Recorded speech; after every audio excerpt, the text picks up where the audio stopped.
Estamos en vivo.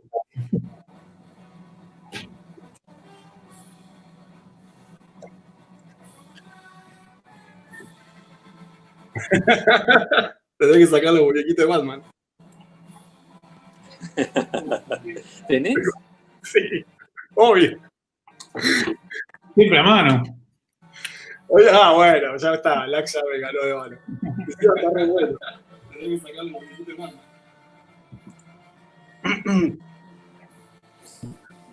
¿Puede ser que me haya escuchado recién, Lax? Puede ser que tengas algún retorno.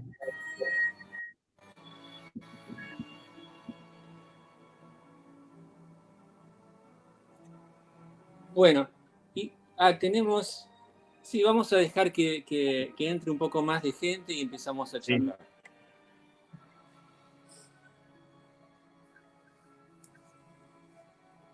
Ahí empiezan a...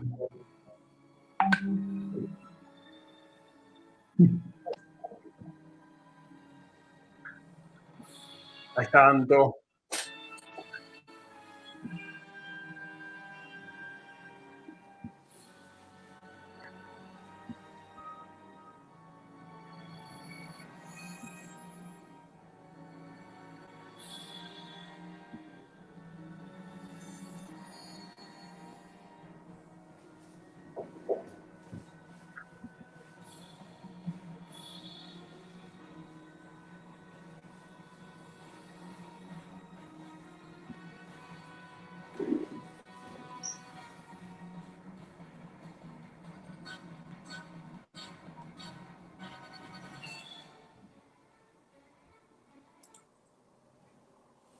Bueno, bienvenidos a todos. Esto es la materia Ilustración 1. Es Ilustración 1. Así que bueno, hoy vamos a tener una charla, que es una charla sobre diseño de personajes. La charla la van a dar quienes están ahí, Lax y Patricio Oliver. Bueno, yo les voy a contar un poco quiénes son. En principio, empiezo por Lax. Lax es adjunto de la materia Ilustración Editorial del nivel 3 de la carrera. Y si quieren conocerlo a través de su obra, estaría bueno que vean los 100 iconos que hizo para la revista Fortune en español, así lo digo mejor yo. Voy a apagar el sonido de esta otra máquina.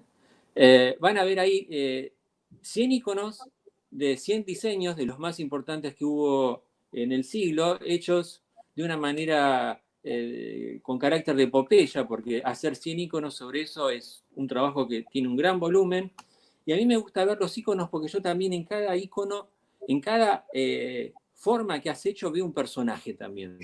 Es como que el personaje, sí, cada objeto terminó siendo un personaje. Y también tenemos a Patricio Oliver. Patricio Oliver es nuestro JTP de Ilustración Editorial.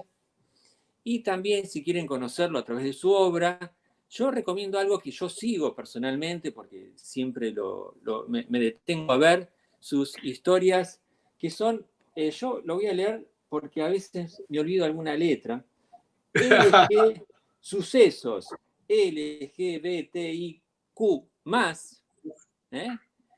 y son historias que tienen como cierta picardía y agudeza en cuanto a lo que se muestra, que es muy lindo destacar. O sea, hay muchísima humanidad en todo lo que Pato cuenta a través de esos cuadros. Y ahora, para empezar, yo venía pensando en el tema de personaje, ¿no? ¿Qué es personaje?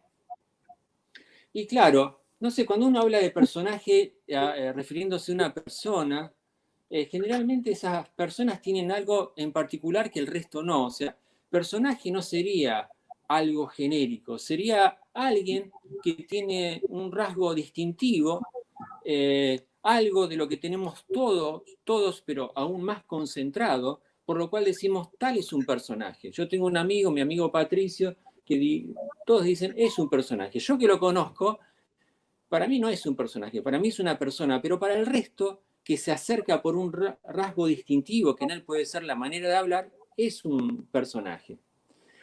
Ahora, personaje en lo que vamos a hablar es una figura ficticia. ¿Por qué es ficticio? Porque justamente el personaje se le dice a una entidad que uno crea para poder desarrollar una ficción. O sea, está dentro de ese terreno. Bueno, bien, yo quería comenzar con esto, no voy a hablar más. Ahora los dejo a todos con Lax y con Pato Oliver. Bueno, que tengan buena charla. Hasta luego entonces. Gracias. Bueno, seguimos nosotros entonces. Seguimos. Esto que dijo recién Dani del personaje es algo que vamos a mencionar con respecto a los rasgos de personalidad más adelante en la charla. Y está bueno que lo haya mencionado. Es como esta sinécdoque que uno hace donde una parte de uno cobra una implicancia mayor y lo define como algo. Así que ahora lo vamos a ver más en detalle cuando nos metamos. Ahí está. Bueno, arrancamos así, ¿no? Sí. Es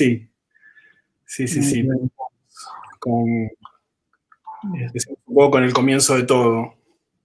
Ahí está. El comienzo de todo es el comienzo de todo casi literal. Estamos unos cuantos años atrás. Total. Sí, es como un poco también entender cuál es la génesis de toda esta construcción de los personajes y que realmente la creación de personajes no es algo que esté ocurriendo en los últimos 20, 30 años, es algo que acompañó a la humanidad históricamente y es un recurso en el cual la humanidad se apoyó muchísimo para poder narrar historias.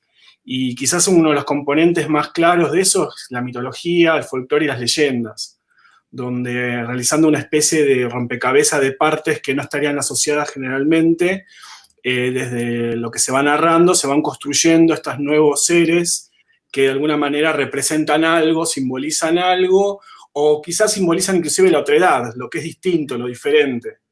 Entonces, los griegos, en ese sentido, y la mitología griega se nutrió mucho de eso, y quizás es algo con lo cual estamos muy empapados por nuestra educación también. Es algo que tenemos muy referente, el minotauro.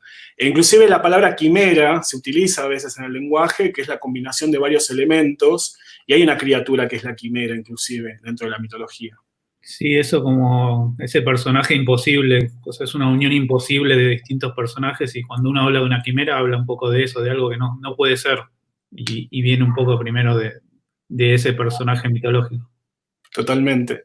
También está bueno entender que esto de alguna manera empapa todas las culturas, no solamente es algo que viene de la Grecia antigua, en Asia, en todas partes del mundo esto ha ocurrido, y también es importante entender que esto también se ve reflejado también en nuestra región, en nuestro país y en las culturas precolombinas y también en los pueblos originarios, que es algo muy fuerte y muy importante, que también tiene que ver con la tradición oral, y que si bien no estamos todos tan familiarizados con eso, lo cual es una pena porque tenemos un universo visual de seres fantásticos maravilloso en nuestro país, quizás sería algo que estaría bueno que tengamos más conciencia de eso, sobre todo por los puntos de encuentro que hay con otro tipo de ficciones que quizás tenemos mucho más asimiladas por temas mediáticos, y quizás nos deberíamos empapar más. A mí me pasó particularmente en lo personal cuando tuve que hacer un trabajo en el cual tuve que resignificar visualmente un par de leyendas y personajes folclóricos argentinos. Es que lo que ocurre en ese caso es que muchas veces uno recurre a representaciones existentes que en realidad uno no sabe bien cuál es la veracidad de eso, pero quizás cuando recurrís a lo que es el conocimiento oral, a lo que se va transmitiendo, a los textos que hay en base a eso, uno puede reconstruir y armar una versión de eso. Y de alguna manera al hacer eso uno le aporta un componente personal. Entonces mi forma de representar el Ucumar, que el Ucumar es el hombre oso, es la forma que yo tuve de hacerlo. Pero básicamente para poder ver cómo era el Ucumar tuve que investigar y buscar información de las imágenes que existían previas a eso. El lobizón es el que tenemos más incorporado nosotros como el hombre lobo, pero tenemos una referencia totalmente anglosajona, norteamericana, y quizás mucha gente no sabe que en realidad el lobizón está inspirado en un animal real. Entonces, hay como que también está bueno para entender de dónde se van desprendiendo estos personajes del folclore y de la leyenda argentina y de la región. Creo que es Aguaraguazú, si no me equivoco, el animal que inspira al lobizón, que es como que tiene un caminar muy humano, pero con 4 patas. Muy bien. Y acá pasamos un poco a ejemplos regionales.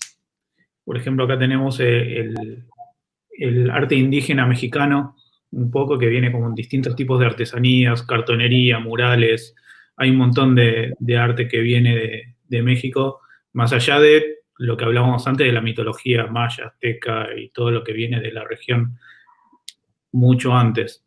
Pero estas referencias, acá vamos a hacer como pequeños saltos de algunas referencias con algunas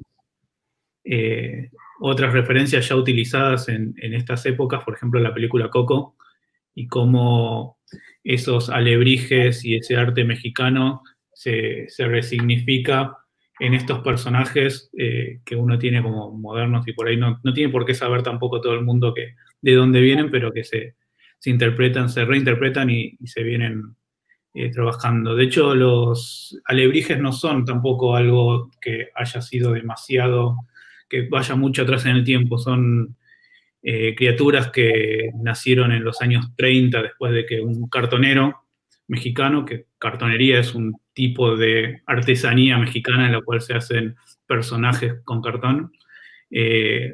La leyenda cuenta que cayó como en una enfermedad y estuvo delirando un tiempo y después de que despertó tenía en la mente estos personajes que eran también como un poco como esos personajes griegos que eran partes de un montón de otros animales y fue construyéndolos en cartón y fue trabajándolos y hoy los alebrijes terminaron en la película Coco. También tenemos mitología hindú, que también es muy extensa también la mitología hindú, y cómo se puede trabajar a través de, en este caso, de Sanjay Patel, que es un ilustrador de Disney, director de arte de varias películas y cortos, y tiene un trabajo muy moderno a veces, y esto sería como, esto es Ganesha's Sweet Tooth, es como un libro álbum que reconstruye un poco la leyenda de Ganesha, pero de una forma como muy, muy infantil, contada muy amablemente para niños, pero vemos cómo está el link directo desde la misma diosa. Me doy vuelta porque tengo 2 libros de él acá y estaba viendo si los podía agarrar. Después voy a agarrar ese. A ver si llego. Muy lindo trabajo de él. No quiero tirar, pero bueno. Está Ganesha acá. Hay como varios. Esto es interesante porque se ve, no sé si llegamos a ver. Proceso. Pero está como todo el proceso de los bocetos del libro de él, como en las retiraciones. Muy lindo. Si estuviésemos en clase estaríamos mostrando. Estarían viendo los libros. Dejándoselos para que los vean. Pero estamos en clase, en realidad. Estamos. En clase igual. También pasamos a los egipcios y a algo que hoy en día es como bastante común ver personajes mezcla de humanos con animales, lo que se llama teriantropía, que es la capacidad de una persona humana de pasar a tener rasgos animales. Los egipcios con sus dioses lo hacían como un montón. Todos los dioses tienen alguna cabeza de animal y cuerpo de hombre. Y es algo que podemos ver, por ejemplo. Estos son como algo que no comentamos, pero toda charla, toda teórica es un recorte. Y esto es un recorte que estamos haciendo nosotros en base a ejemplos que nos gustan, que tenemos cercanos y que vamos nombrando. Este es Ben Newman. Es un ilustrador inglés que trabaja mucho con estos ejemplos de personajes en los cuales, a ver también si tengo acá cerca, este libro también del espacio, que es como un libro medio... A ver, acá. Con ese gato te educa. Él hace, son libros para temática de ciencia y va educando con los libros, son hermosos. Sí. Y también, bueno, trabaja mucho con ese tema. Pero es algo que estamos muy acostumbrados a verlo todo el tiempo, pero que, como vemos, podemos ver ir atrás en el tiempo y ver raíces de dónde vienen. Total. Acá pasamos a Maurice Sendak y Dónde viven los monstruos. Es un libro que tardó bastante en hacer Sendak, creo que tardó unos 8 años en hacerlo. Es un libro, no sé si lo conocen, pero es uno de los libros, álbum capaz, un bestseller, uno de los hits de los libros álbum. Es icónico, es una referencia importante. Bien. Es bastante autorreferencial también. Si bien tenemos todos estos animales monstruos que tenemos acá, que son como una mezcla, si bien se paran en 2 patas y caminan y todo, son como una mezcla muy rara, casi quimeras todos, en un sentido. Abajo van a poder ver que hay una pequeña tira en la cual podemos ver que en un principio no eran donde viven los monstruos, eran donde viven los caballos salvajes.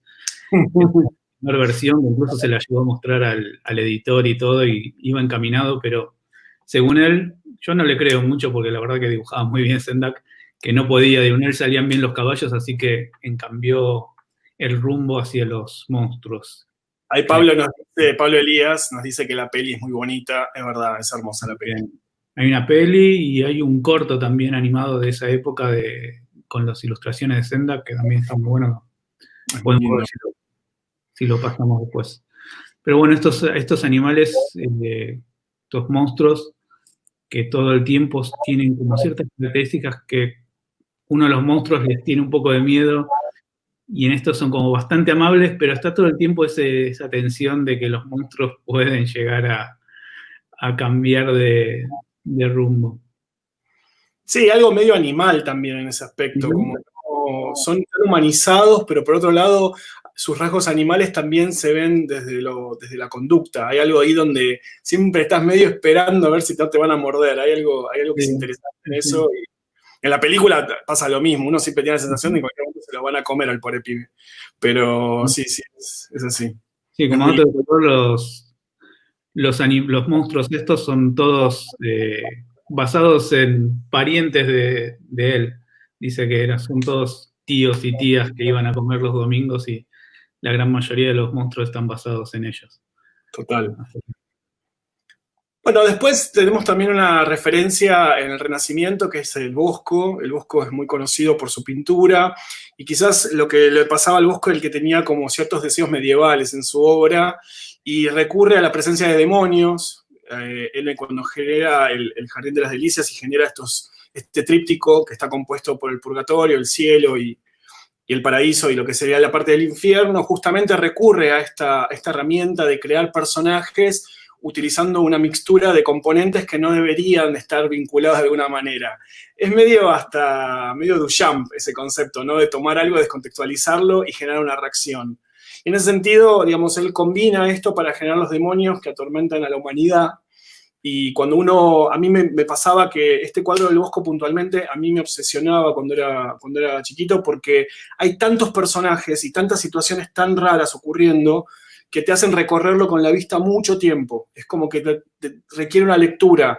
Y parte de la complejidad de esa lectura justamente es la complejidad de los elementos que tienen los personajes que él crea en sus obras y en sus cuadros. Recomiendo mucho también ver los bocetos, ahí los pusimos, de cómo él iba creando los monstruos y los demonios que después aparecían en sus cuadros.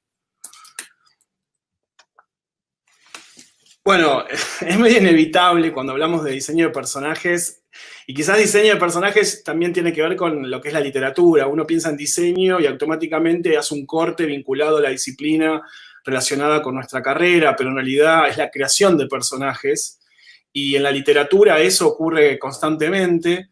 Y quizás uno de los referentes más conocidos es Alicia en el País de las Maravillas, de Lewis Carroll, con los dibujos de Tenniel.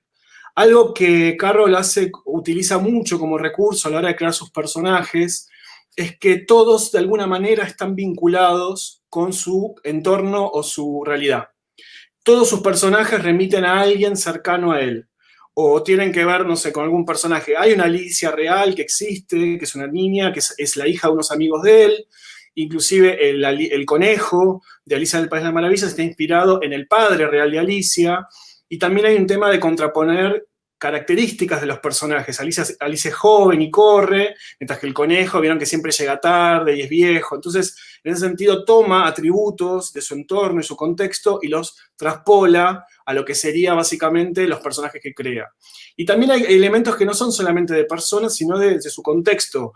El escudo de la familia Tenniel, los escudos que tienen los ingleses, esos escudos, tenía un gato muy similar a lo que después va a ser Cheshire, el gatito Chihire el que aparece en el libro.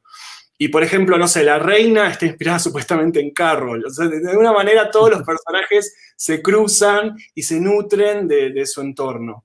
Y acá otra cosa que nos parece interesante mencionar es cuando algunos personajes tienen una interpretación y luego se van empezando a resignificar de acuerdo a distintos medios en los cuales se van replicando. ¿Por qué? Porque cuando Carroll creó a Alicia, él hizo unos bocetos de los personajes, luego Tenniel los resignificó y los hizo para el libro, y más tarde, cuando Disney toma esa historia y crea sus personajes, los modifica en relación a los diseños que hizo Mary Blair, porque Mary Blair fue la que estuvo a cargo de la dirección de arte de lo que fue la película, y después son adaptados y modificados para que puedan fluir en animación. Entonces, en la creación de personajes, algo que vamos a mencionar luego es que es muy importante pensar en qué soporte van a aparecer estos personajes, porque cada soporte tiene determinados pedidos o requerimientos. Bueno, otro preferido, Edward Gorey. Edward Gorey era un ilustrador y un escritor del cual quizás quien más inspiró podríamos decir que es Tim Burton. Tim Burton admiró muchísimo la obra de Gorey. Él tiene una construcción de personajes que están muy inspirados en Alicia en el País de las Maravillas también, está muy inspirado en Víctor Hugo, está muy inspirado en Agatha Christie y en Drácula. Esos son como los referentes que tenía Gorey. Gorey era una persona muy obsesionada con los crímenes y con todo lo que fuera muy truculento, entonces eso se ve totalmente reflejado en sus personajes. Y aparte a Gorey le gustaba un poco desorientar a la gente cuando creaba personajes.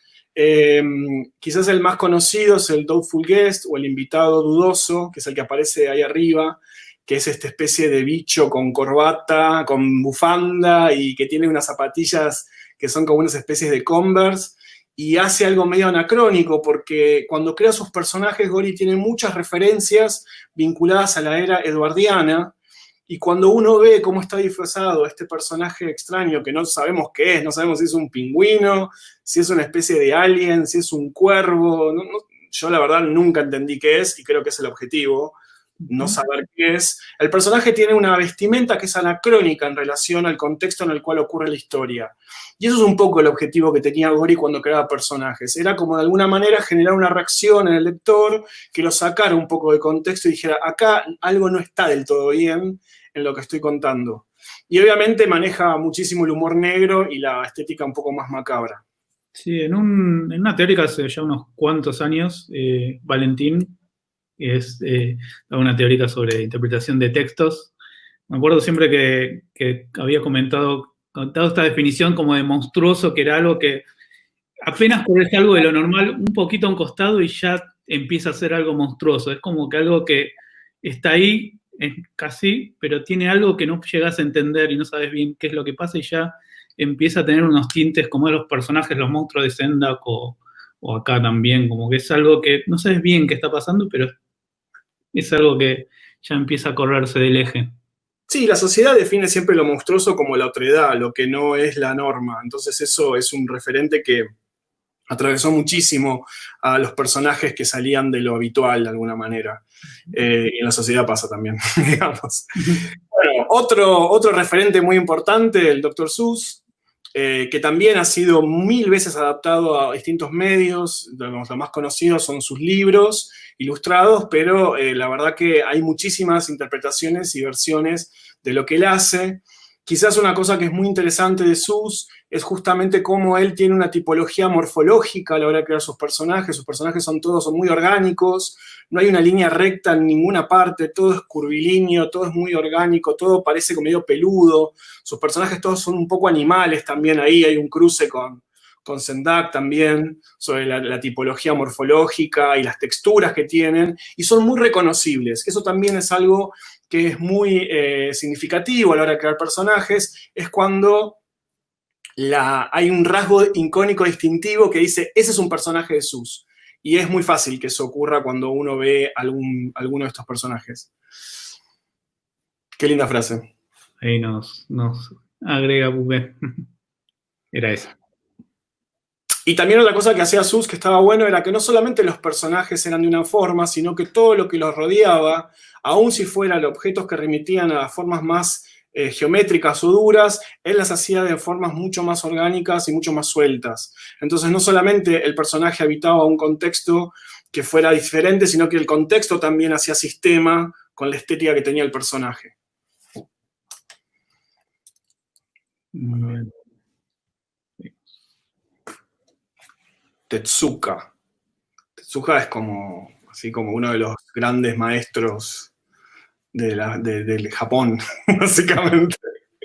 Hay algo acá contextual histórico que es importante mencionar. La obra de Tezuka cobra mucha fuerza en relación a después de la Segunda Guerra, donde de alguna manera lo que ocurre en Japón es que luego de la bomba atómica, Japón queda devastado y de alguna manera hay que crear una nueva forma de un nuevo Japón, y parte de eso que ayudó mucho fue la ficción, donde la tecnología de alguna manera que le jugó en contra iba a ser la que los iba a levantar como una nación nueva. Y muchos recurren también a la fantasía de la tecnología para escaparse un poco también de la realidad con la que estaban de alguna manera habitando. Ahí cobra mucha fuerza la obra de Tezuka, es una obra que tiene mucha influencia de Occidente. Muchas veces se dice que Disney copió el anime y el manga, y en realidad es una charla, es un diálogo eso, porque Tezuka reconoció muchas veces que sus referencias fueron de Disney. Entonces, cuando uno analiza personajes de él muy icónicos como Astro Boy, ve que morfológicamente Astro Boy toma muchos componentes de personajes icónicos de Disney. Mickey Mouse y Astro Boy morfológicamente son muy parecidos. Inclusive la distribución del color, la forma de las orejitas, inclusive al principio tenía orejitas más de ratón, y luego se las pasó como puntiagudas. Y es muy difícil escaparle a las referencias de la época o a las épocas en las que uno está construyendo estos personajes. Totalmente, y también él trabaja mucho con el tema de la vida. Tezuka está muy obsesionado con eso, el tema de la vida y la muerte y trascender. Entonces, una referencia muy fuerte para él es Metrópolis, de Fritz Lang, que es una película del expresionismo alemán muy importante. Acá dicen los ojos de Dani, dice, no sé qué dice, los ojos de Astro Boy son los de Pato Donald, totalmente, son los iguales. Y también Frankenstein, de Mary Shelley, digamos, esas dos obras donde se vincula el tema de la creación de la vida y se ve totalmente reflejada en lo que es la génesis del personaje de Astro Boy, que también pasó del manga, o sea, del papel, luego a la animación. Y aparte que Astro Boy es un personaje que después va a influenciar muchísimo también a Occidente, porque su forma es tan pura como está armada, que después es tomada para la creación de varios personajes, que de hecho los vamos a ver más adelante. Bueno, los Cuatro Fantásticos. Los Cuatro Fantásticos se podrían decir que fueron los primeros superhéroes de la Edad de Plata, digamos, o como el surgimiento de la Edad de los Superhéroes en los años 60 de Marvel. Fueron creados por Stan Lee y Jack Kirby, y nos parecía interesante tomarlos porque de alguna manera, a ver, hay que contextualizar la época, ¿no? Estamos hablando del año 63, creo que son de 61, 63 son las acciones. Entonces, es muy importante tener en cuenta que algunos análisis vinculados a estos personajes tienen asidero en una época muy determinada, donde, por ejemplo, a los personajes femeninos se los ubicaban en roles bastante machistas. Entonces eso, por suerte, después, con el paso del tiempo, se modificó. Pero lo que nos parecía muy interesante de la construcción de los Cuatro Fantásticos es, por un lado, la construcción de personajes vinculados entre sí. Estos personajes no son aislados, forman parte de una familia y forman parte de un grupo, y cada uno de sus componentes tiene como un rol y una función dentro de esa composición. Entonces, por ejemplo, tenemos el Señor Fantástico, que tiene un poder de estirar. Entonces, lo que ocurre también es que cada uno refleja un elemento. Entonces, uno refleja el agua, la cosa refleja la tierra, la mujer invisible refleja el aire, y la antorcha humana refleja el fuego. Que la mujer invisible sea la mujer me parece tremendo. Los simbólico de que le digan la mujer invisible. Ni siquiera le buscaron una metáfora, fue como casi... Ni una metáfora, la mujer invisible. Por suerte después se volvió el personaje más fuerte, así que en ese sentido... hubo revancha. Sí, hubo revancha. Y también los roles, ¿no? Uno simboliza la mente, el otro simboliza la fuerza, el otro simboliza la pasión, y la mujer simboliza la belleza. Sí, o sea... Es un bajón, como estereotipan las cosas, pero bueno. Y por otro lado también los roles que cumplen, el hermano, la hermana, el líder, el amigo. Entonces, estas construcciones tipológicas se van a replicar mucho a la hora de crear grupos y personajes intervinculados. Y lo van a usar mucho inclusive en lo que sea ficciones de Occidente como de Oriente. Y lo van a ver mucho reflejado eso. Inclusive va a pasar más adelante en personajes más de los 90s. Y acá pasamos a, bueno, esto que decíamos también de la contraposición y de pensar los personajes como un grupo de personajes. Tenemos el caso inverso casi a lo que estamos acostumbrados. Primero vinieron los juguetes de Mattel y después vino toda la historia atrás. Es un caso que empieza al revés, a través de una necesidad comercial de vender juguetes, comercializar juguetes, es que surgieron los personajes de He-Man y Masters of the Universe en los 80, y a partir de ahí empezaron a pensar qué hacer con estos personajes, qué historia iban a tener, cómo iban a ser los personajes. Pero esto que decía Pato, así como estaban los Cuatro Fantásticos con los 4 elementos, acá está claramente separado entre buenos y malos. Los personajes casi todos tienen como una versión casi de yin y yang. He-Man tiene su versión mala en Skeletor, la guerrera tiene su versión mala en la hechicera, la bestia en el hombre mecánico, y así es como se van construyendo los pequeños dúos que van empezando a trabajar. Se creó un cómic a partir de estos personajes que venía con los muñecos, un cómic chiquitito que venía con eso, y a partir de ahí empezaron a crear la historia, y a partir de ahí también se empezó a expandir el universo. Empezaron a crearse más adelante, cuando empezó a funcionar bien, nuevas versiones de esos personajes con distintos aditamentos. Se empezó a crear la serie de dibujos animados. Esto que vemos acá es una hoja de personajes de Filmation, que es la productora que hacía los dibujos animados. Le inventaron una hermana Shira, porque nada, dijeron, vamos a vender ahora muñecos para la chica. Todo muy binario, todo muy una cosa a la otra. También hay un contexto sociopolítico en este sentido, que es que durante los años 80, durante el gobierno de Reagan habilita la posibilidad de poder comercializar juguetes a través de las series animadas. Eso estaba prohibido hasta el gobierno de Reagan. Entonces, cuando él asume el gobierno, saca esa restricción. Entonces, automáticamente, todas las series animadas que había en la televisión empiezan a hacer publicidades, directamente son publicidades para vender juguetes. Por eso es que en los 80 hay un estallido de series con personajes todos muy parecidos, que en realidad estaban hechos para poder vender juguetes y tener matrices similares. Por eso los Pequeño Pony, Osito Cariñoso, todo eso ocurrió en esa época. Sí, incluso, bueno, acá lo vemos claramente, todos los personajes masculinos vienen del mismo molde y todos los femeninos de otro molde. Y así es como se van generando con distintas variaciones. Bueno. Y acá la contrapartida es como lo opuesto. Gumball, o sea, es como el crisol de personajes.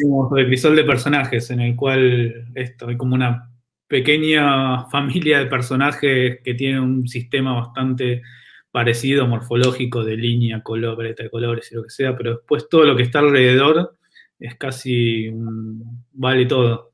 O sea, hay fondos filmados, personajes que se ven fotográficos, hay personajes que son mezcla de cosas que no se entiende muy bien, es como un todo. Y eso también es parte de un sistema. O sea, el pensar que todo es distinto también es parte de un sistema y hace que termine funcionando. En esta serie estoy casi seguro que a Gastón Pacheco, que es el ilustrador argentino, lo llamaron para diseñar personajes.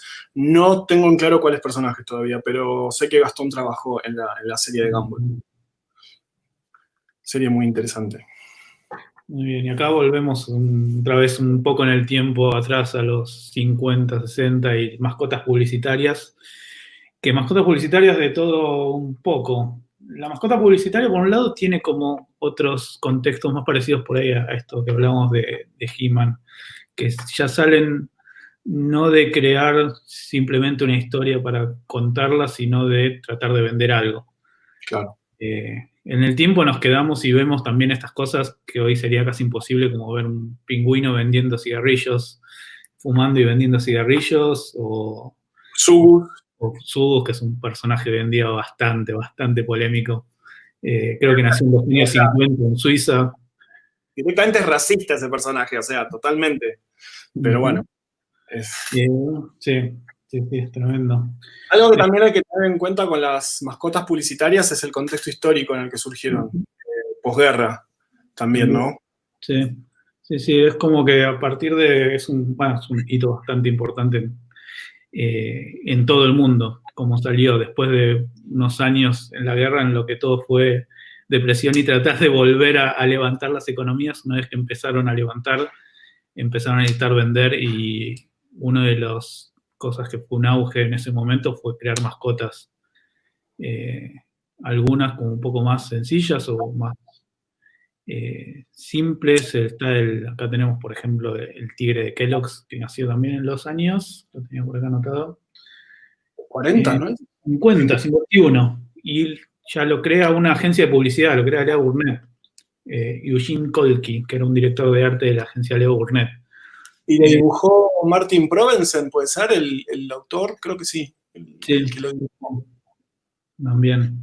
Sí, también tienen otras características distintas que ahora vamos a ver también en algunos casos, que las mascotas publicitarias sufren variaciones bastante rápidas en el tiempo. O sea, no es no sé, como los Simpsons, que van a estar 30 años inmutables. Las mascotas, a medida que las marcas necesitan vender distintas cosas o cambian a quién le venden o lo que sea, esas mascotas van variando y van mutando. Algunas poco, otras van mutando en cuanto a las tendencias estilísticas de la época, y otras directamente, completamente. Por ejemplo, ahí vemos el payaso de Fanta, que creo que también es de los años 50, 60, y vemos cómo fue en los últimos años los nuevos personajes de Fanta, cómo cambiaron. Bueno, hablar de mascotas y personajes y no hablar de lo que ocurre en Japón es como medio una contradicción, es como van de la mano. El fenómeno de mascotas en Japón es algo que en este momento está como explotando de una manera terrible, se llama Yurukiara eso, y lo que tiene básicamente esto significa como personaje amable, significa esa expresión, y hay algo que ocurre en Japón, es que yo siempre me pregunté, ¿cómo puede ser que en Japón siempre hubo personajes? Mascotas, para hablar de, no sé, de los distintos departamentos, distintas empresas, a todo nivel, todo se comunica a través de personajes y mascotas. Y un poco leyendo sobre el tema, lo que vimos es que en realidad, claro, Japón, como tiene una cultura politeísta muy vinculada a los personajes, desde el yokai, lo que ocurre es que tienen muy como arraigado el tema de personajes dentro de su historia folclórica. Entonces, de alguna manera es una transición eso que fue pasándose a la cultura popular y a la parte comercial también. Entonces, no es raro que ellos de alguna manera se sientan muy familiarizados con este tipo de personajes. Y además está la cultura del kawaii, que es esta cosa como muy naif y muy amigable. Y por otro lado también el tema de comunicar a través de personajes simpáticos algo para que la población no se estrese. Uno cuando va caminando por las calles de Tokio constantemente, uno va viendo imágenes con personajes. Y eso tiene que ver también con generar una sensación como medio placentera a la hora de estar en la ciudad. Y yo me acuerdo que una vez hablando con una persona de Japón me decía eso, que de alguna manera hay tanto estrés por lo laboral que cuando quieren salir a la calle quieren sentirse por lo menos aliviados con la comunicación y los personajes acompañan a eso.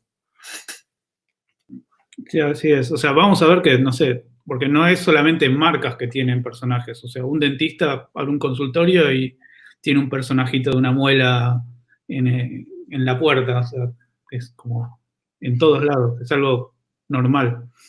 También hay una cosa que ocurrió ahora, que es un estudio que se hizo, es que hay una sobrepoblación de mascotas en Japón, no mascotas animales, estamos hablando de lo mismo que estamos hablando. Entonces, hay todo un cuestionamiento sobre eso, no está haciendo perder la identidad de las distintas regiones. porque también lo que ocurre es que las distintas regiones de Japón también tienen, es como si acá las provincias tuvieran sus mascotas, pero hay una sobrepoblación, entonces lo que está haciendo es que no se termine de identificar cuál es la que es de cada parte de la región, de cada zona de Japón. Sobrepoblación de mascotas. Sí, como... Increíble. Y acá hablamos de Disney, de su versión japonesa, y esta sería casi como la versión argentina de Disney, de producciones. También tenemos en los años, todo surge más o menos en las mismas épocas. Acá tenemos a Hijitus y Antiojito, como Antiojito no solo el personaje, sino la revista también, que surge, y a partir de ahí todos esos personajes que ya vimos y que no solo funcionaron como personajes en una historieta, sino que también empezaron a funcionar como películas, como un mundo dentro, como eso. O sea, García Ferrer Producciones en un momento, y era una productora que generaba contenido audiovisual en base a sus personajes. Sí, acá también nos queremos hacer un link un poco con un sitio de la cátedra, que es el Archivo de Ilustración Argentina. Es un archivo colaborativo que surgió como una iniciativa de la cátedra, donde estamos de alguna manera tratando de hacer un registro de todos los ilustradores e ilustradoras que formaron parte de la historia de nuestro país. Y un poco dentro de esa construcción apareció Macperro. Macperro es un personaje que nació en los años 70, nacido por Carlos Constantini. Carlos Constantini era un músico e ilustrador que le hicieron un pedido, le pidieron que hiciera una serie de Doña Tele. A mucho no le interesaba hacer Doña Tele, entonces contraofertó haciendo una serie de cortos para irse a dormir, ¿vieron esos cortos para ir a la cama, o para merendar, o para el almuerzo? Y los hizo todos él, laburó muchísimo para crearlos, y el personaje tuvo automáticamente recepción en el público, al punto que después se volvió un personaje dentro de la revista Villiquen en el año 71, y prácticamente captó la revista, lo cual es algo que fue muy icónico, porque de hecho el clan de Macperro se llamaba el suplemento que venía en la revista Villiquen, y las malas lenguas dicen que la gente compraba la revista Villiquen, la tiraba y se quedaba con el suplemento del clan de Macperro de lo bueno que estaba. Lo cual es muy lindo, porque el clan de Macperro además tiene una serie de autores involucrados en esa revista que es realmente muy, muy lindo. Igual, si quieren saber más sobre Carlos Constantini y sobre su trabajo, Archivo de Ilustración Argentina, tenemos un Instagram y tenemos el sitio para que vayan y lean y se... Sí, ahora en un rato les vamos a dejar los links también para que puedan visitarlos. Y pasamos a Sonoman, que estaba dibujado por Oswald. Sonoman es como el primer superhéroe norteamericano, la versión que conocemos de superhéroes norteamericanos que salieron en los principios de los 60, 50. Sonoman era la primera versión argentina de ese tipo de superhéroes. Como un montón igual de personajes, salió primero en la revista Antiojito, como una tira, y una vez que empezó a tener popularidad y empezó a gustar y empezó a recibirse bien, tuvo ya su propia historieta. Sonoman tenía como tenía como distintos poderes, que podía viajar a la velocidad del sonido y podía generar fuerza, y tenía rayos, o sea, muchas de las características que normalmente tenían esos personajes de superhéroes las tenían. Como dato curioso, también hay una canción de Soda Stereo en el disco Confort y Música para Volar, que se llama Sonoman, una canción instrumental, que está muy bueno si quieren escucharlo. Y pasamos ahora a Blanca Cota. Blanca Cota la conocemos porque creo que hizo de todo. La conocemos más casi todos por ser cocinera y ser periodista, pero también tenía su versión ilustradora, y también él fue guionista. Empezó en los años 50 como secretaria de la revista Mucho Gusto, durante varios años. Después empezó después de eso, a generar un guión para programas de televisión, y a partir de ahí empezó a hacer un poco de todo. Era como polifuncional. Pero entre todas estas cosas tenía estas ilustraciones de recetas, que salían en la revista Anteojito también. Tenía la sección Comiditas para Anteojitos.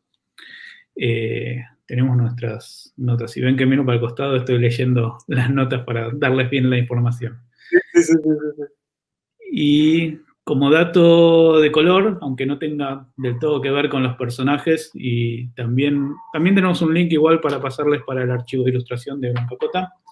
Sí. Tenemos, Blanca Cota tenía un hermano mayor que se llamaba Juan Ángel Cota, que era también un gran ilustrador, y hace poco sacaron un libro acerca de él y toda la colección de libros del Mirasol, que también les vamos a pasar para que lo vean después, que no, es realmente para ver y tener en cuenta. Y acá pasamos a Joe Bazooka. Bazooka tiene, como ven, ahí les agregué como la línea de tiempo, tiene una historia bastante larga. ¿Eh? Es genial, le armaste toda la... Y esta me toca más de cerca, así que tenía que contarlo bien. Joe Bazooka nació en los 50 en Estados Unidos. Era un personaje de unos ¿cómo se llama? Unos chicles. En los años 58, Stani, el hijo del señor Stani, viajó a Estados Unidos y terminó comprando la licencia de Bazooka para producirlo en Argentina. Y con eso compró también la licencia de Joe Bazooka para que acompañe a estos chicles. Por si no lo conocen, Bazooka es un chicle en el cual, envuelto en el envoltorio, tiene un cómic en el cual durante muchos tiempos se hizo, casualmente, este 2012 que ven ahí abajo, es el tiempo, tanto en Estados Unidos como en Argentina, que se hizo el último cómic de Bazooka hasta el momento. No por algo que tenga que ver, que estén en conjunto, simplemente por cuestiones, calculo, de la época o lo que sea.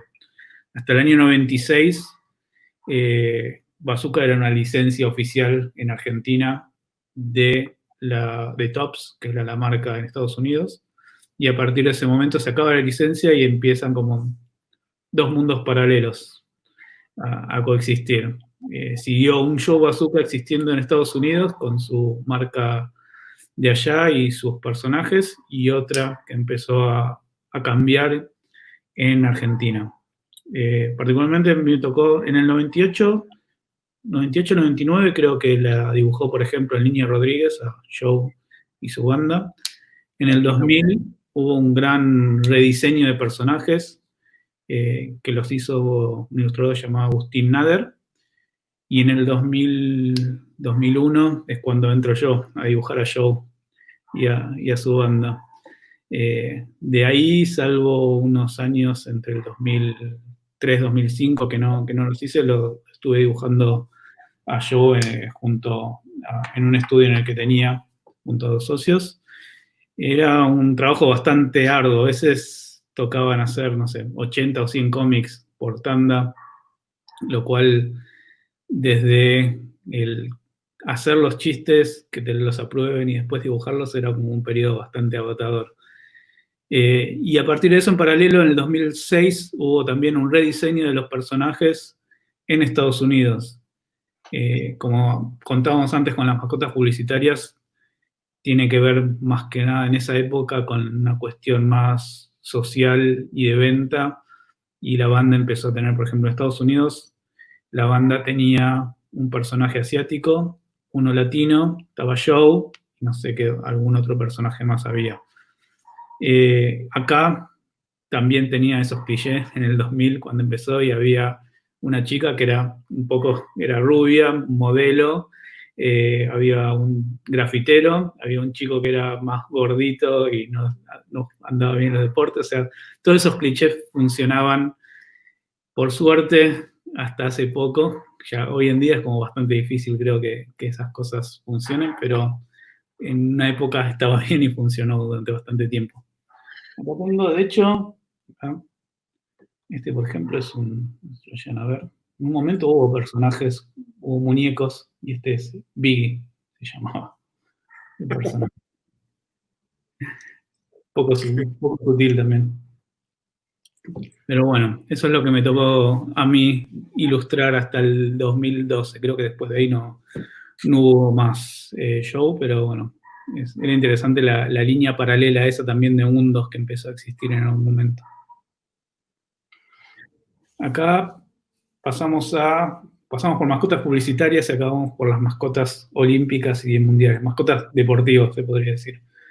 Es una línea clara que tenemos, ¿no? De los 50 en adelante empieza a existir un mundo y todo necesita una mascota. Primeras mascotas que empiezan a existir también son de los 60, fines de los 60, mediados de los 60. Acá vemos algunos como un panorama, un resumen de varias. En esta, por ejemplo, si vemos por ahí está Futix, no sé si lo conocen, es el personaje del Mundial de Francia 98. Y esto que les mostramos se llama Eti, no recuerdo, y es la hija de Futix, que la crearon para el Mundial de Fútbol Femenino el año pasado en Francia también. Era interesante y estaba lindo el dato de color de cómo incluso los personajes pueden tener familia y relacionarse. Y que la hija siga los pasos del padre. Claro. Estos sí son los primeros personajes que podemos tener en cuenta a partir de eventos deportivos. Por un lado está World Cup Willy, que es el león inglés de la Copa del Mundo de Inglaterra 66, que lo crearon un par de meses antes, con un poco de tiempo, por suerte, y ya pensando en la Copa del Mundo y en cómo crear merchandising y venderlo. Por suerte, Inglaterra salió campeón de esa Copa del Mundo y fue todo un hit el personaje también. Pero el personaje este fue creado por Reg Hoy en el 65.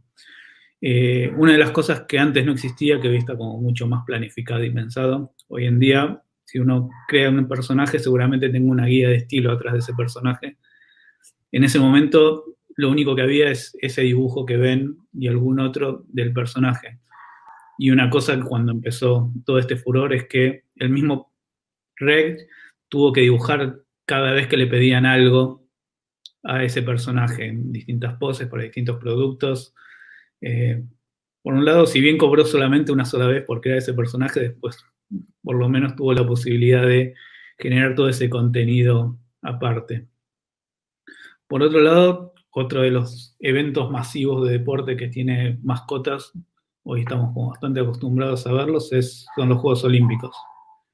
En el 68, si bien no están relacionados, pero en ese mismo año fueron que surgieron las dos primeras mascotas olímpicas. En México 68 fue la paloma, creada por Lance Wyman, un yankee diseñador, un gran diseñador, que creó toda la gráfica de México 68 y creó este personaje de la paloma, que como dato está bueno, también después les vamos a pasar un link para que puedan leer al respecto.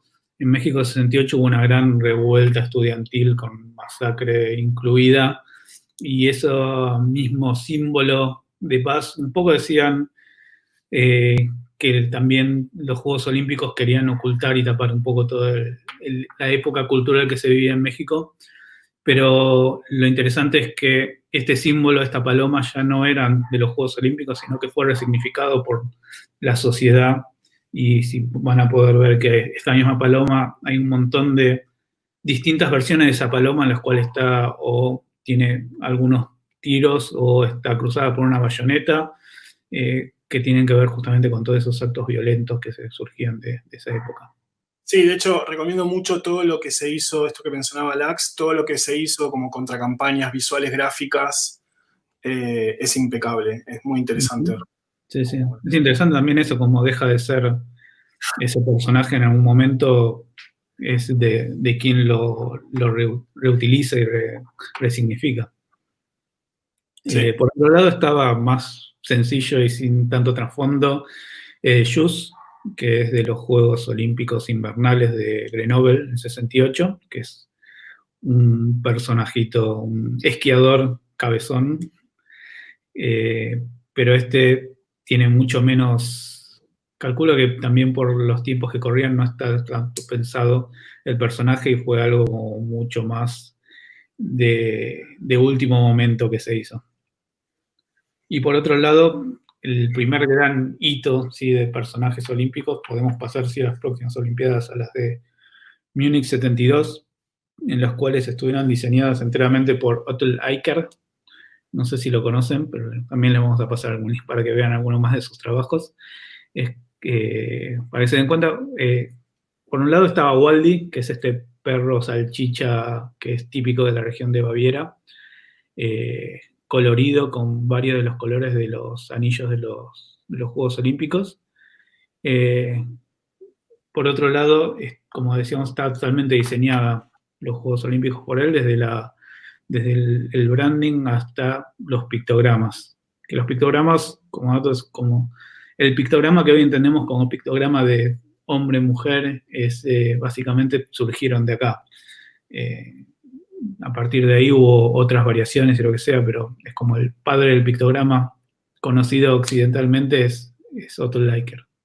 El cuerpo de Waldi está basado en la pista, por eso tiene esa forma, y después cuando cursen los chicos que están en 1, cuando cursen Historia 2, van a ver que Otto pertenecía a la escuela de ULM, que es una escuela muy significativa en la historia del diseño gráfico, y el diseño industrial y varias otras disciplinas.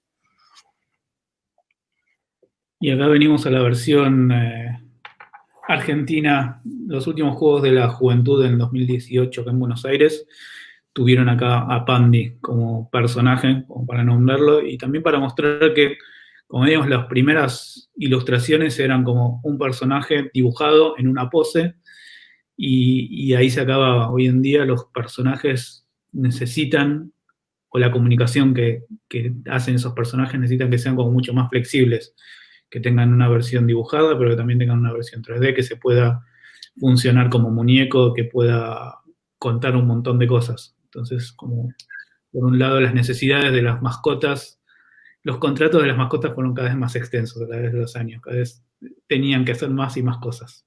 Muy bien. Pasamos a Pictoplasma y Pictofolio. Pictoplasma comenzó en 2002, 2003, algo así, creo, ¿no? Por esos años, como un archivo de personajes. Son 2 alemanes que tuvieron la idea y empezaron a crear una página web en ese momento en la cual uno podía colaborar con los personajes que uno tenía a mano, y se iba armando como un gran catálogo de personajes. En el tiempo fue mutando eso, fue expandiéndose. Hoy en día hacen un montón de charlas, de eventos durante el año, tienen incluso una academia de personajes en Alemania que se cursa todos los años, y este año, si bien iba a tener una serie de conferencias en Berlín, lo transformaron en Pictoplasma in Isolation, y es una serie de charlas y conferencias gratis online, así que está bueno para, si quieren aprovecharla, creo que es en septiembre, una cosa así, tienen que inscribirse y van a tener un montón de charlas sobre el tema. Por otro lado, Pictofolio es algo que resurgió hace poco y funciona un poco como ese primer archivo que tenían. De hecho, lo crearon en principio para los alumnos de la Academia de Pictoplasma, y luego empezaron a abrirlo, y hoy en día funciona de esa misma manera. Cada uno se puede registrar y subir sus propios personajes a este catálogo gigante que se va agrandando todos los días. Bueno, acá tenemos el trabajo de Juan Molinet. Juan Molinet es un ilustrador argentino que también cursó la carrera de diseño gráfico en la FADU, un amigo que en este momento está viviendo en Alemania, justamente, y Juan es una persona que su trabajo se focaliza en el diseño de personajes para productos, y realmente yo se los recomiendo totalmente. Visiten la página de Juan y vean su proceso. Acá nos parece interesante también traer cómo él aplica el diseño de personajes para funciones como los que son los stickers, y cómo, a pesar de que tiene un claro alineamiento con respecto a ciertas cuestiones de limitaciones, como paleta de colores reducida, valor de línea y uso de planos, sistemáticamente todo se va armando como un todo. Entonces hay ciertos ángulos en la construcción de los personajes que se van repitiendo, grosores de línea que también son continuos, pesos, volúmenes, cromas. Eso genera que haya como un ritmo dentro de lo que es el sistema de personajes y que convivan bien. dentro de lo que es el pedido que le hicieron. Y aparte, además que tiene el rasgo del estilo de Juan, que es súper amigable y que justamente para lo que son redes o comunicación como teléfonos, justamente cuando uno manda este tipo de stickers, lo que busca es eso, tener una reacción en la gente. Así que nada, en ese sentido, miren el laburo de Juan Molinet porque es súper completo y tiene un recorrido muy grande, aplicado además a clientes reales, que eso también es interesante. Lax estaba justamente contando la experiencia laboral, lo que implica, y Juan también le pasa eso, tuvo que enfrentarse muchas veces a los pedidos específicos que plantea determinado cliente con determinado, no sé, como público o objetivo de venta. Después hay una parte un poco más, que si bien no deja de ser comercial, pero quizás es un poco más romántica, el diseño de personajes, es lo que implica el diseño de personajes de autor. En este caso es el laburo de Bubi Aoyong, que es una creadora de personajes, ilustradora de China. Bubi creó primero una ficción que se llama Trison, basándose en una historieta que inventó, y esa historieta tuvo como cierta repercusión, y a raíz de eso empezó a fabricar juguetes y personajes. Y lo que es interesante es cómo ese universo expansivo va cobrando otras dimensiones en el packaging, o en los libros, o en la ropa, o en accesorios. Y el personaje también va sufriendo ciertos cambios y mutaciones, adaptándose a este tipo de formatos y de soportes. No sé, si el personaje tiene que estar impreso en serigrafía, quizás tendrá menos colores, entonces tiene que hacer una paleta reducida. En el caso de Trison, es un personaje que ya nació con paleta reducida claramente, pero también tiene que ver con este tema de adaptar y poder traducir el personaje a distintas formas. Bueno, este es un caso que es muy de afuera, pero muy de acá, que es de Javier Urgos, docente de la cátedra, que básicamente es un personaje que se llama Mr. Polar, es un pedido que le hicieron, que formaba parte de lo que fue ¿qué es? En Navidad 2019-2020, fue más o menos, sí, ¿no? Que era, sí, en Bangkok, en Tailandia, las Navidades pasadas. claro, y básicamente incluyó 34 shoppings a lo largo de Tailandia, lo cual es una locura, y si más o menos tiene una noción de cómo funciona, por ejemplo, ya en Bangkok, los shoppings están todos conectados entre sí, y uno puede ir caminando sin pisar nunca la calle, y puede ir recorriendo todo. Entonces, esta instalación tiene una dimensión que realmente es muy importante, y lo que hicieron básicamente es, lo convocaron para crear como personajes distintas islas en estos lugares, y le dieron un brief y una historia del personaje. Y básicamente lo que tenían que hacer era consistir en una aventura donde los personajes debían ayudar a Santa, o sea, a Papá Noel, a buscar la estrella de Navidad. Y esto lo vinculaban a las personas que iban circulando por la zona, y con aplicaciones y con códigos QR iban buscando las estrellas estas, iban ganando merchandising, premios y cosas. Y además, a eso se le sumaba que también estaban los personajes hechos disfraces. Entonces, cuando aparecía uno de los personajes bailando o desfilando por ahí, si vos interactuabas, también ibas como ganando puntos y formando parte de esta búsqueda del tesoro. Sí, esos personajes y estas islas que se ven en una de las imágenes, que son como, por un lado está dibujado y por el otro lado se ve el oso interactuando con esos otros muñecos de nieve y otros personajes. Sí, es lindo ver el paso a paso, ¿no? Como parte de la idea y se va como modificando a lo largo de las distintas formas de representación, medio como era el trabajo de Bubi. Bueno, después, en este caso estamos hablando de No me abraces, tengo miedo, que es una serie online que se hizo por unos ingleses, por Becky Sloan y Joseph Pelling. Esta serie de alguna manera evoca a las series infantiles para tipo Plaza Sésamo, donde hay personajes que son títeres o marionetas, que generalmente tienen un carácter educativo.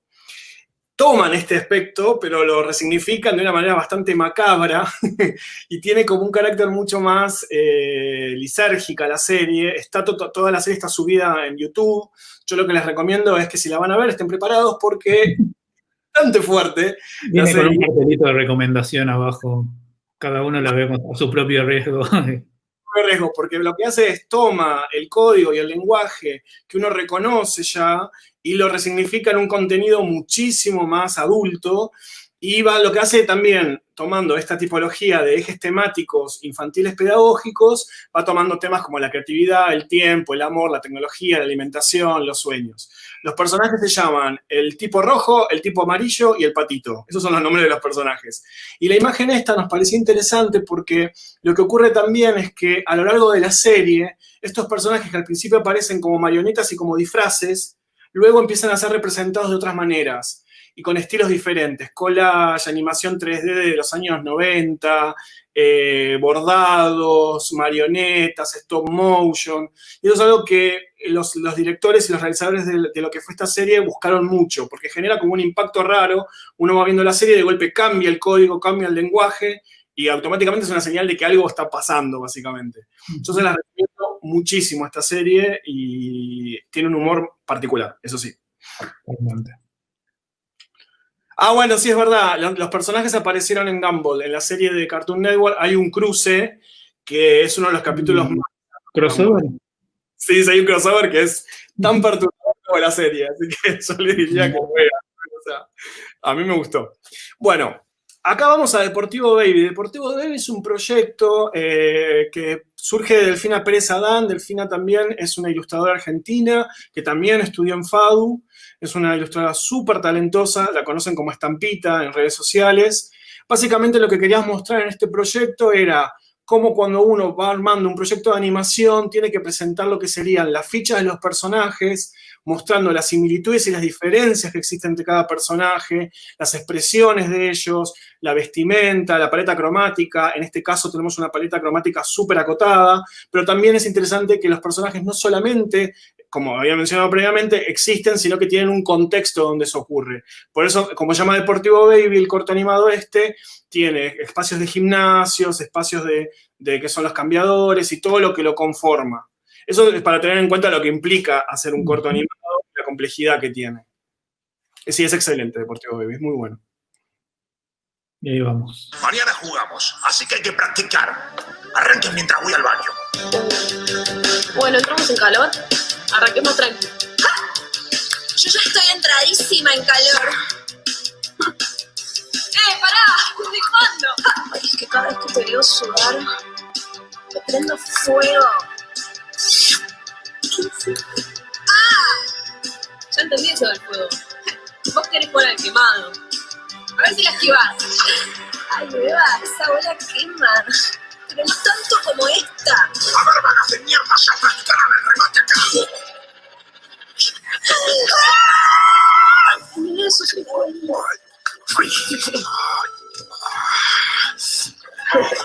Ey, dame un trago. ¡Pedo! ¡No te baba! Bueno, y ahí acá llegamos a unos personajes muy icónicos que son las chicas superpoderosas o las Powerpuff Girls. Fueron creados a fines de los 90 por Craig McCracken para Cartoon Network. Básicamente, los personajes los creó para el bloque Toonami, y que era donde generalmente había anime, y no es casualidad que gran parte de la inspiración de estos personajes venga del anime y el manga. De hecho, como habíamos mostrado antes, hay mucho de Tezuka y de Astro Boy.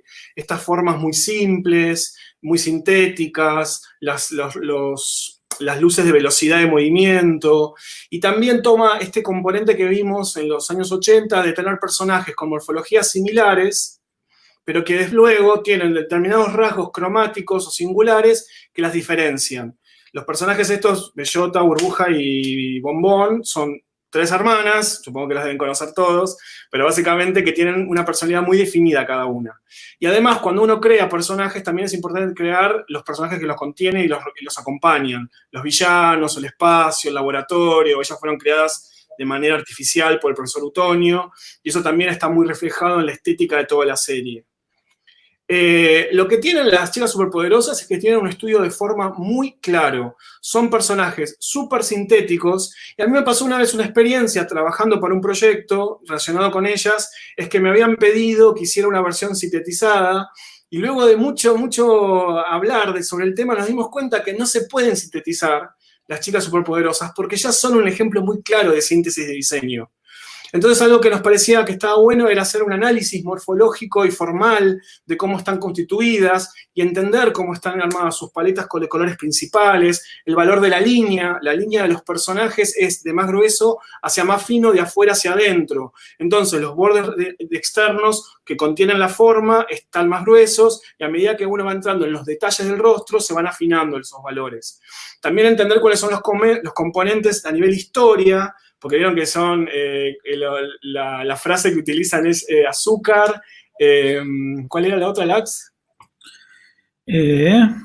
Azúcar.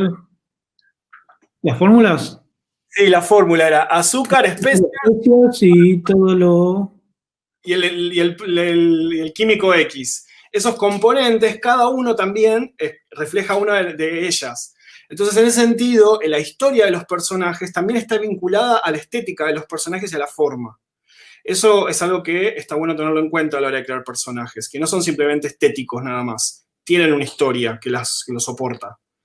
Sí, incluso muchas veces, aunque esa historia, o incluso si hacen un personaje para que aparezca una vez en una imagen, siempre está bueno pensarlo desde cero, con historia, qué lo rodea, quiénes son sus amigos, sus enemigos. Siempre, aunque no lo tengan que mostrar en ese momento, como que crean personajes mucho más fuertes de entrada. Bueno, ahí la gente escribió azúcar, flores y muchos colores, y esa traducción yo no la usé porque esa traducción lo que hace es eliminar el componente especia, que es el de bellota. Porque las flores no tienen nada que ver con bellota. La traducción a nuestro idioma le sonó un poco el origen a los personajes, en realidad. Los que se pierden la traducción. Bueno, y después tenemos el caso de Rebecca Sugar. Rebecca Sugar es una creadora también de Cartoon Network, que fue una de las primeras creadoras de series de animación femeninas, digamos, si bien ella es femenina no binaria. Y básicamente ella lo que hace es crear una serie inspirada en su hermano, pero por otro lado lo que hace Rebecca Sugar es establecer un nuevo criterio de diversidad en cuerpos.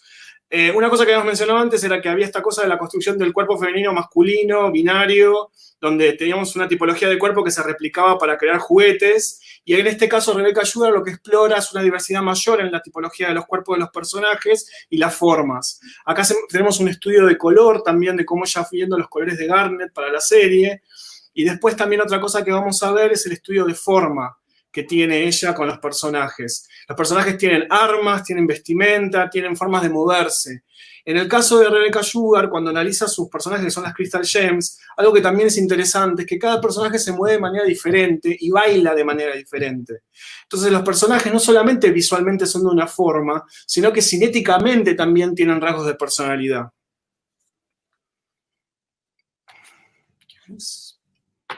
Bueno. Esto que ven acá es una tabla de fuentes y referentes que Dexter no va a venir. Lamento decirlo, Dexter no va a venir. Lo quiero mucho a Dexter, pero no lo pusimos ahí. Podríamos hacer una teórica solo de cartoon, una teórica solo de... Una teórica para todo, o sea... Bueno, esta es una tabla de fuentes y referentes o mood board. Básicamente es una tabla que desarrollamos una vez en un taller que yo daba diseño de personajes para motivar a mis alumnos porque estaban un poco que no sabían cómo encarar el proyecto. Entonces dije, ok, lo voy a hacer a la par con ellos. Y básicamente lo que hice fue dar un listado de elementos que estaban vinculados con mis gustos personales. Mis bandas preferidas, mis películas preferidas, mis series preferidas. Todo eso, de alguna manera, fue lo que traté de volcar en este mood board y de ahí sacar como el extracto de componentes que iban a definir un personaje nuevo. Sí, el live queda guardado.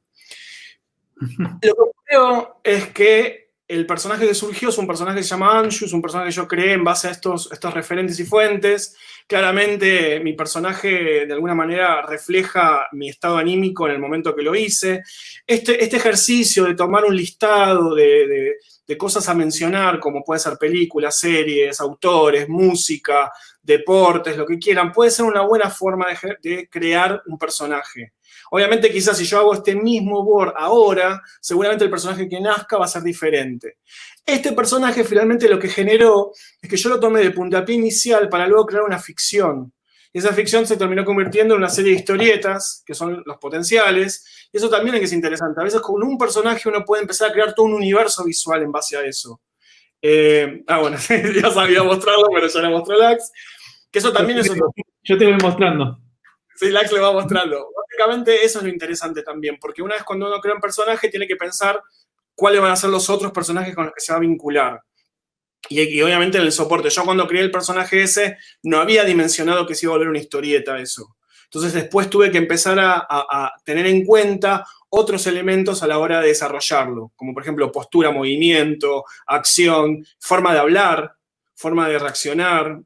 Eso de alguna manera también complementa el personaje. Muy bien. Ahora pasamos a otro proyecto propio, pero esta vez mío. Pasamos de uno a otro. Yo por otro lado soy como más futbolero, cosa que Pato no es, no lo veo.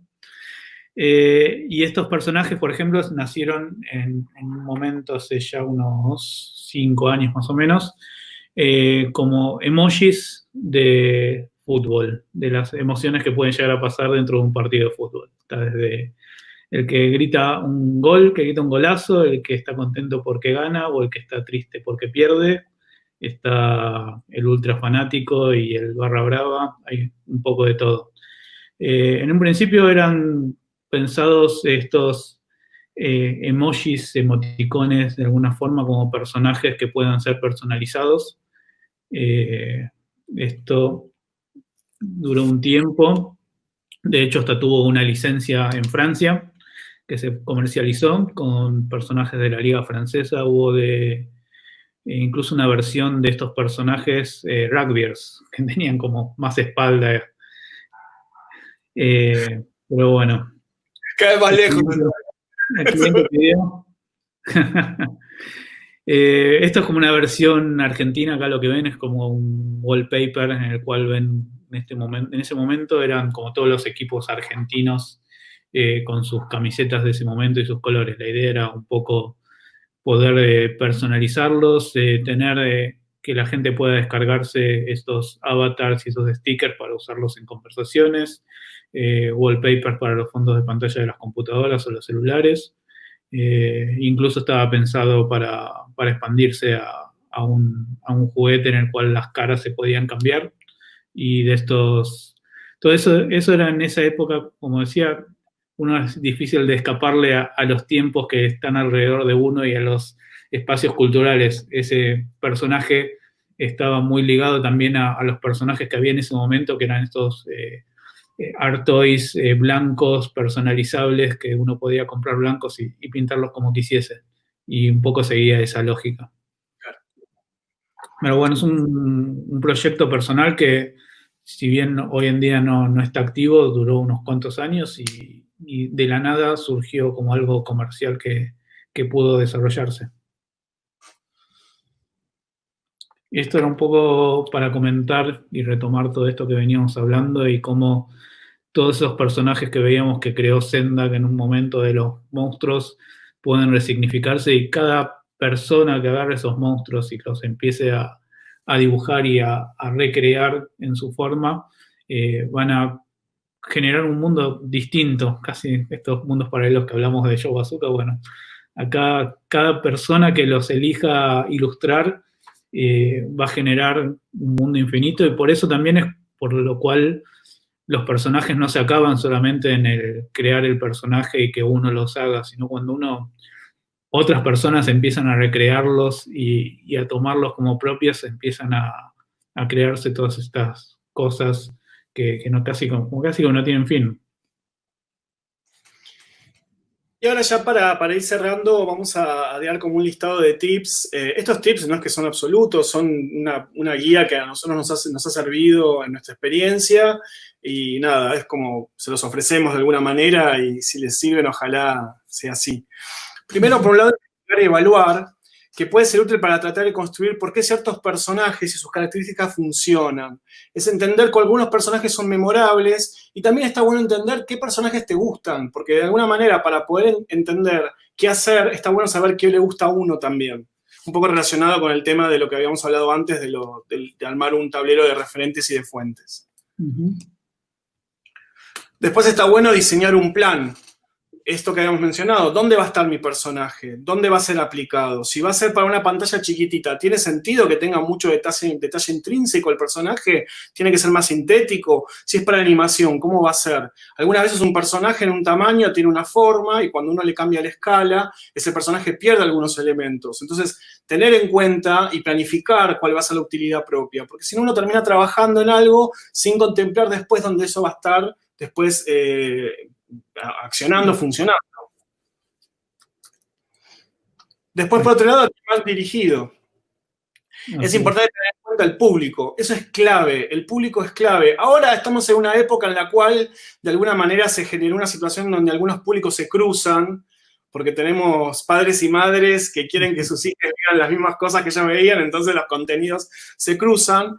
Pero está bueno, por ejemplo, que, no sé, desde estudios propios de morfología, los personajes infantiles a veces tienen formas más simples, entonces quizás lo que más importa son las expresiones. Ahí están los argonautas, estos personajes son, no, octonautas, que son los personajes hermosos, de un estudio de Canadá, que justamente son mucho más cabezones, y eso tiene un sentido, no es que lo infantil es cabezón porque a alguien se le ocurrió nada más. Tiene una lógica también pedagógica eso, para guiar. Sí, siempre esa búsqueda, o sea, las cosas, como decía Pato recién, no son porque sí, por caprichos, o sea, todo tiene alguna referencia de dónde salir y alguna base, en algunos casos teóricas y otras simplemente de uso, pero ahí está, la historia también cuenta. Y también hay que entender que por más que los pedidos comerciales o los pedidos de clientes suelen ser más restrictivos, uno tiene que encontrar una forma de explorar eso también. O sea, no es que automáticamente cuando el laburo es personal va a ser más creativo sí o sí. Uno puede encontrar formas de a través de pedidos restrictivos también hacer foco para crear cosas que sean nuevas e innovadoras y no sean simplemente o el personaje que pide el cliente. Sí, a partir de los ejemplos fuimos viendo que muchos personajes que después no tiene por qué saberlo el cliente o la persona que lee al final, que estaba basado en un tío de alguien o en un vecino o lo que sea, pero siempre son buenas referencias para trabajar el ambiente de uno o lo conocido de uno. Y algo clave también es el tema del impacto visual. Muchas veces varios personajes pueden tener demasiados componentes en común. Por ejemplo, todos estos padres, la mayoría los deben conocer, son muy comunes en las ficciones de animación. Y hay varios rasgos muy característicos de estos personajes que se juntan y están ahí.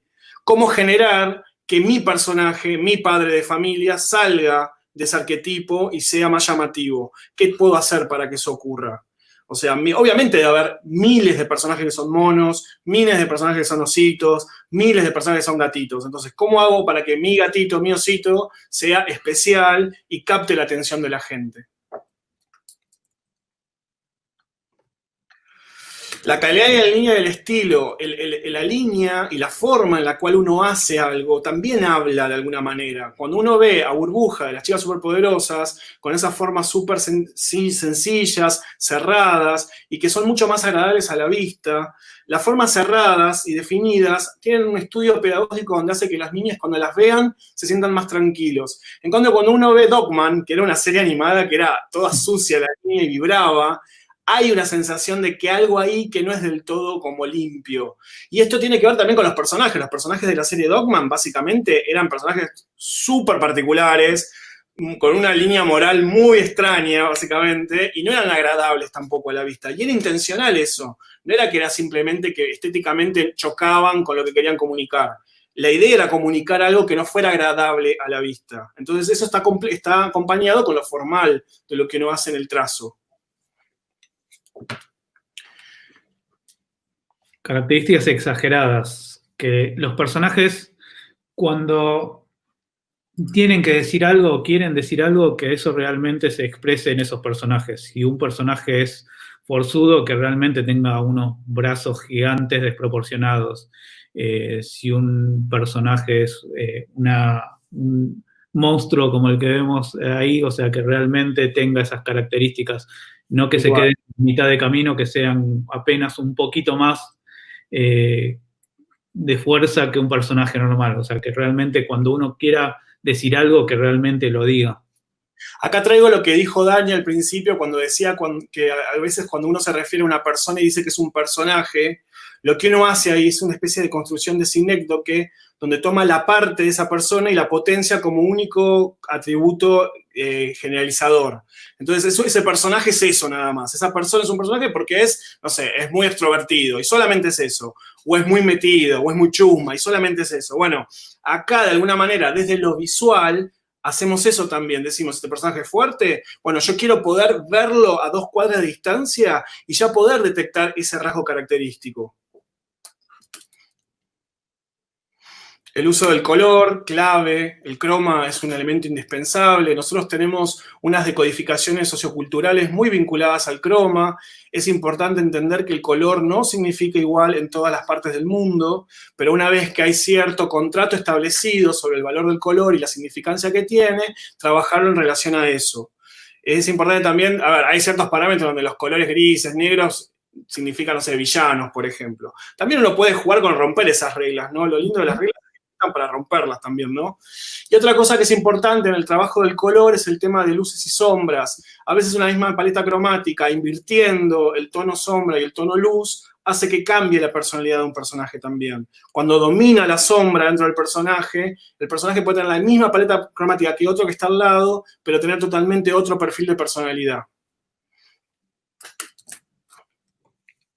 Accesorios también, un tema bastante importante dentro de los personajes y casi como un tema fundamental a lo largo de la historia de los personajes. O sea, acá tenemos algunos ejemplos, pero espadas, escudos, gemas, el reloj de Ben 10, o sea, todo eso es parte incluso de la personalidad y del personaje y del show. O sea, es algo que realmente cuenta parte de la historia y sería muy distinto esa historia y ese personaje sin el accesorio. Es constitutivo del personaje, el accesorio hace al personaje y es el diferencial. Un personaje quizás de una manera hasta que de golpe un accesorio entra en su vida y lo redefine como un carácter. La tercera dimensión, Papato tiene varios ejemplos. Llegaron los monstruos a la clase. ¿Se ve ahí? Lax también tiene un ejemplo hermoso ahí, cerca. Yo tengo también. Ahí tenemos ejemplos. La tercera dimensión lo que te pone ante el desafío de entender que tu personaje ocupa un espacio volumétrico real en el mundo. Y de golpe tenés que pensar en cómo pisa, cómo camina, cómo apoya. También dimensionarlo en relación al espacio en el que se involucra. Y también entrar en cuestiones como cómo es la espalda de tu personaje. Siempre los personajes parece que pierden así, ¿no? Y de golpe que hay que entender cómo funciona, el cuarto perfil, ahí. Cuarto perfil, entender las dimensiones de tu personaje le gana no solamente en volumen real físico, sino también gana en volumen de identidad de ese personaje. Sí, también es interesante cuando uno está acostumbrado como ilustrador y diseñador muchas veces trabajar en la segunda dimensión y tener la pantalla plana y dibujar, pero por ejemplo, esta es la estatuilla del Bafisi que se entrega en los premios Bafisi. Esta línea de acá es muy fácil dibujarla en Illustrator, pero costó un montón sacarla para que funcione en esta estatuilla. Y es algo que parece bastante sencillo, pero también empezar a trabajar con un diseñador industrial o alguien que tenga o que imprima en 3D o empezar a ver las formas desde esta tercera dimensión y ver cómo funcionan, no solo la forma, sino la materialidad, cuánto pesa ese personaje después cuando uno lo tiene que hacer, se tiene que poder parar. Claro, bueno, el tema te hace plantearte cuestiones físicas que uno nunca pensó. Yo hago mis personajes con piecitos muy chiquitos y lo que me pasaba es que cuando me devolvían la devolución de las fábricas me decían, tus personajes se caen, flaco. O sea, no tienen pies para apoyarse, son tan cabezones que se caen como si fueran uno así. Y eso también te hace replantearte todo, decís, hay una física lógica para que algo ocurra en esos personajes y se puedan apoyar. Todo eso es muy interesante y también te hace entrar en cuestiones, como decía Martín, de entender que hay profundidad, hay volumen, hay un montón de elementos que uno no dimensiona cuando solamente los dibuja. Y está bueno como desafío, además. Obvio. Y es muy lindo ver el objeto después en vivo. Es hermoso, es una belleza. La personalidad de los personajes, bueno, un poco ya lo venimos hablando esto. El personaje no es simplemente algo visual, la personalidad define el carácter propio y está buenísimo cuando desde lo corporal este personaje ya te está anticipando ciertos rasgos de su forma de ser. ¿Nunca les pasó de tener un amigo que tiene una forma de ser donde ya la cara lo vende automáticamente cuando algo le molesta?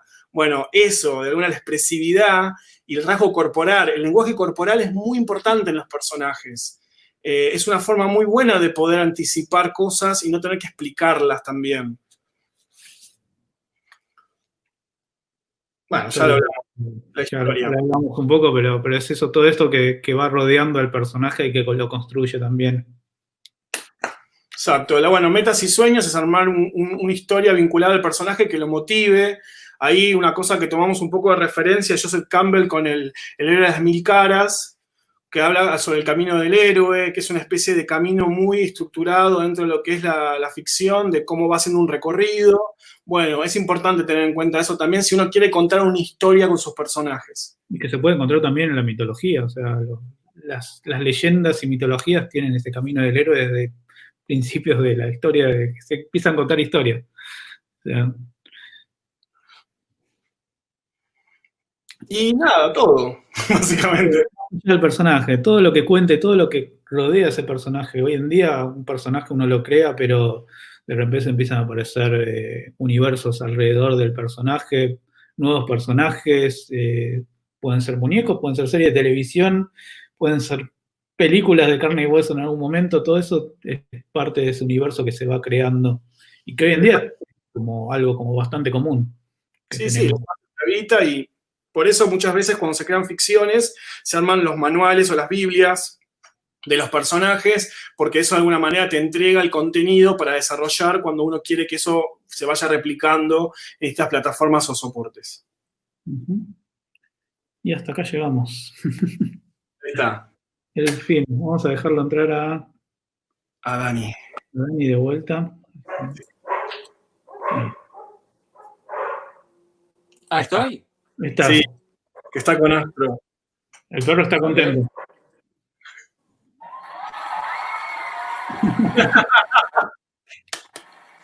Muy bueno. Bueno, felicitaciones. Ustedes son dos apasionados, eso se ve, apasionados por este tema, entre otros.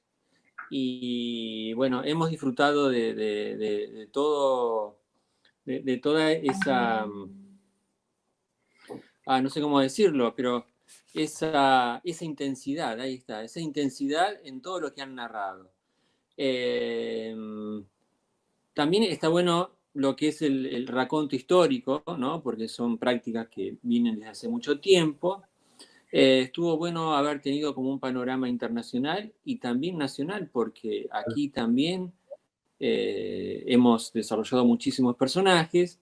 Y en cuanto a los personajes, también me quedó lo importante que es la historia que rodea al personaje, como para que ese personaje tenga determinada forma.